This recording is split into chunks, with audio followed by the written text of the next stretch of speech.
Este projeto surgiu da união entre indígenas Caigangue e os Fog, os não indígenas. Pensamos nele como um mosaico de diversas e belas expressões culturais da aldeia Cogumbug de Canela, na Serra Gaúcha. Ações a serem realizadas em épocas de celebração de colheita, ciclo do sol, ciclo da lua, a cada estação do ano. Os membros da aldeia Caigangue foram alterando este planejamento e definindo como e onde desejavam expressar seus modos de ser e viver. Meio do mato, escolas, museus, feira orgânica, universidades, parque, bosque, floresta, com crianças, adultos e bichinhos, professores, senhoras e senhores. Foi cipó pra cá, taquara pra lá, lives, câmeras e transportes, lanches e muitas risadas. Indígenas e suas boas histórias. Não indígenas ouvindo e perguntando, apreciando e compreendendo, também lamentando e passando a apoiar. Um aprendizado muito grande tem sido entender o tempo, escutar, aguardar, aceitar as mudanças. A convivência traz o afeto, a amizade, a admiração. Meu nome é Maurício Salvador, eu sou cacique da comunidade Caigangue Cogumbug. Dentro da língua materna, meu nome é Mentanha, né? O significado de Mentanha é taquara verde. E a gente vem, né, pensando muito nesses projetos para a gente poder também apresentar um pouco da nossa questão cultural e trazer também o conhecimento, né, através desses projetos, um pouco da nossa vivência, um pouco da nossa realidade, um pouco do ponto de vista, né, que a gente tem em relação à natureza, em relação ao mundo, um pouco de tudo, né, da cultura Caigangue. E apresentar isso para vocês e convidar vocês, né, convidar vocês a irem até a aldeia, conhecer um pouco da nossa realidade, um pouco do nosso dia a dia, um pouco da nossa questão do alimento, um pouco das nossas do ensino que a gente passa, né? Inicialmente, o pessoal pedia esse cipó raspado, né? Que nem esse cipó ali que ele fica e dá muito trabalho para raspar, né? Porque eles faziam principalmente assim para os tropeiros. Mas aí depois o pessoal começou a levar mais com cipó natural, rústico, né, assim, e começou a ter uma aceitação maior. Então o Zílio, né, o pai do Maurício, foi uma das pessoas que iniciou assim a questão do espaço para comercialização do artesanato, né? A Ana Freitas, que é uma antropóloga que pesquisou a questão da presença Caigangue em toda essa região, né, que trouxe essa questão também do cipós e taquara serem tirados das áreas degradadas da colonização e regeneração, né, que foram os espaços que foram roçados, né, porque os colonos tinham a ideia assim, a origem deles era em áreas de campo, né, então para eles o mato era sujeira, né, eles queriam um espaço aberto, né, a ideia era, o cultivo era em lavouras, né? Então a forma dos indígenas cultivar no meio do mato para eles era estranha, né? E eles tiveram que aprender com os indígenas que ensinaram os colonos a comer o milho, a comer a batata, a comer a mandioca, que foi as questões que os europeus conseguiram se sustentar, porque se eles tivessem insistido na questão do plantio do trigo, principalmente, que era o principal alimento deles, eles iam morrer de fome, né? Aprenderam a comer o pinhão, né? Então a batata creme também, que é usada para tempero, né? Que é uma planta utilizada pelos Caigangue originalmente. Então tem uma série de conhecimentos da questão da floresta que se os colonizadores não tivessem aprendido com os indígenas, eles não teriam sobrevivido, né? Então é uma dívida que existe, né, na parte do... E aí pode ver até as comidas que são recorrentes, né? Não tem cultura alemã sem batata, por exemplo, ou cultura italiana sem polenta. Né? Isso são aprendizados que foram acontecendo na troca com os indígenas. Né? E, então a questão do artesanato sempre os indígenas foram adaptando para os contextos. Então hoje onde que para os não indígenas é interessante o uso do artesanato indígena. Aí tem nas épocas de Páscoa, de Natal, né, que procuram cestinhos, procuram né, para cestas para dar de presente, para os animais e os pets, para os animais, né, para uma cama para um cachorro. Então os indígenas foram adaptando essas questões que eram utilitárias para eles, para guardar os alimentos, o milho, o feijão, né, que os indígenas plantavam. Então foram sendo adaptados para comercializar, né? Então essa é a história, né? E aí um pouco eu estou no meio disso, assim, porque eu tenho um trisavô e uma trisavó caingangue, né? Então o meu trisavô ele morava aqui onde é a Flona de Canela. E uma trisavó minha que veio da Itália, o marido dela foi embora porque ele veio pra cá que ele achava que existia ouro.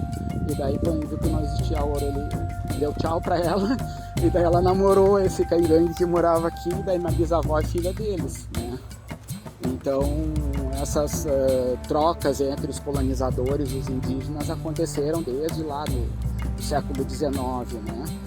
Então isso essas reciprocidades, essas coisas que foram acontecendo é que fazem que exista hoje a questão da produção do artesanato. Né? Eu peço para vocês que ajudem, apoiem nós, indígenas. Estamos na Semana do Índio, né?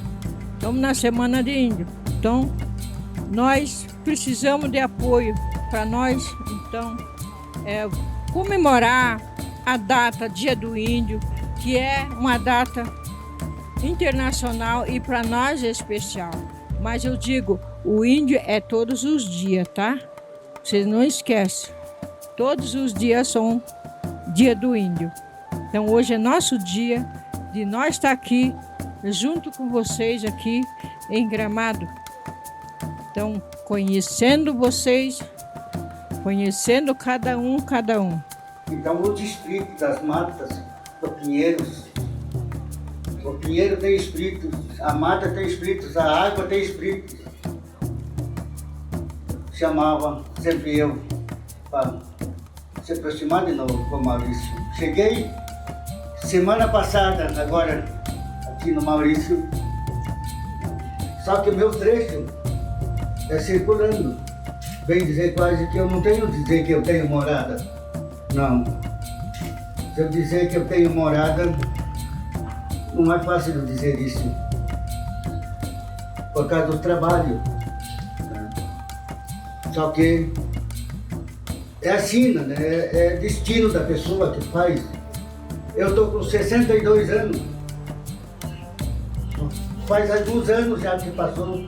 E desde a minha nascença eu peguei esse trabalho. Até agora. E eu adorei e eu adoro esse trabalho. E muito dos mais velhos, quando esse material aqui da taquara mansa, né, que a cada 30 anos, muitos dos antigos se espelhavam para fazer a sua idade também. Meu pai dizia assim que ele já viu quase 3 desses esse ano, do florescer de novo dessa taquara. Então só dessas contagens ele já tinha quase 90 anos.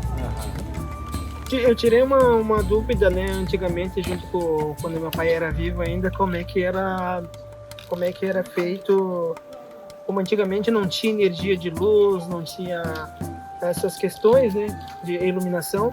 Eu tirei muitas dúvidas dele de como era feito a questão de ter luz dentro da habitação, né. E meu pai comentou muito isso, né, da cera de abelha. Que era feito as velas, né? As velas do caigangue com essa cera de abelha. E essas ceras de abelha também eram usadas muito de corte, né? De machucada. E nossa etnia é caigangue. E quem sabe vocês têm alguma dúvida sobre nós, sobre os indígenas. E estamos aí para responder, né? Responder as perguntas de vocês. E estamos expondo aqui nossos artesanatos também. E daqui um pouco, como nosso amigo que falou, vai ter um manejo de artesanato de cipó. Quem quiser aprender alguma coisa, né, fazer cestaria, estamos aí para ajudar vocês. Então, muito obrigado.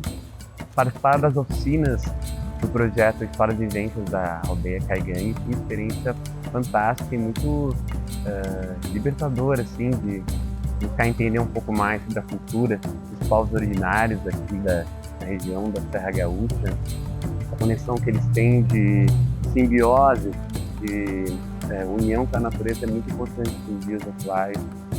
Que a gente tem cuidado pelo planeta, o que vai ser com os nossos filhos, com os nossos netos, né? E espero que isso se expanda cada vez mais e atinja cada vez mais outras pessoas para que elas consigam entender um pouco mais sobre isso, que é muito importante.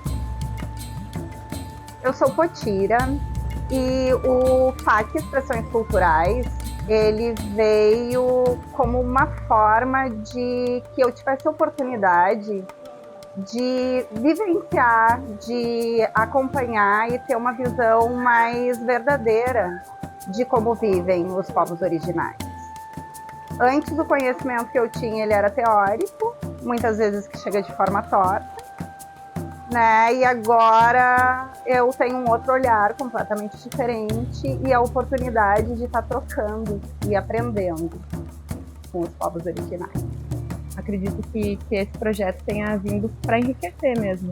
Foi muito, muito importante para nós, como pessoas que pensam, que pretendem pensar um mundo de forma mais harmônica, com uma justiça social também, né? Porque toca muito nisso, né?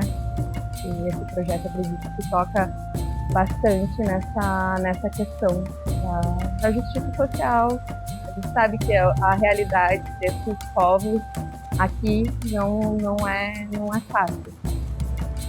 O patrimônio Bosque de Canela se consagra autoproclamando-se território indígena, onde vive um cacique de nome Embororé, curador das árvores, que brilham há longo tempo nesse ponto da terra. É um sortilégio ver um bosque com forma de mosaico em restauração, desde estágios iniciais, onde reina a vegetação secundária, que se desdobra até atingir a fisionomia da aparente maturidade florestal. Muitas gerações indígenas de coletores e caçadores passaram, deixando vestígio nesse lugar. Encantado pela beleza vegetal, com araucária e cipós que se erguem por serem matéria-prima fundamental para a sobrevivência da cultura G-meridional. Ao longo dos meses de atividades, por vezes, esquecemos que é necessário descanso, um momento para analisar, refletir e contemplar as ações realizadas. E logo veio o mês de abril, o Abril Indígena, que segue sendo uma pequena vitrine de visibilidade aos povos originários, e por vezes, a única. Mas as vozes indígenas não desejam ser ouvidas só nessa época. E é por isso que, nos últimos anos, a sociedade local viu de perto os Caingangue ocupando cada vez mais espaços. E nós, os não indígenas, buscamos dar o suporte necessário às suas ações e auxiliar para que mais portas fossem abertas, acompanhando e admirando cada uma de suas conquistas. Como o cacique Maurício sempre fala, é a terra deles, e eles têm saberes, memórias e lições sobre os nossos antepassados. Muitas delas não são exatamente belas, mas ainda assim, os não indígenas vão ter que escutar. E esse capítulo da história tem final feliz? Eis o principal objetivo desse projeto, que sim, que seja escrito a muitas mãos, por toda a sociedade, e buscando o final feliz.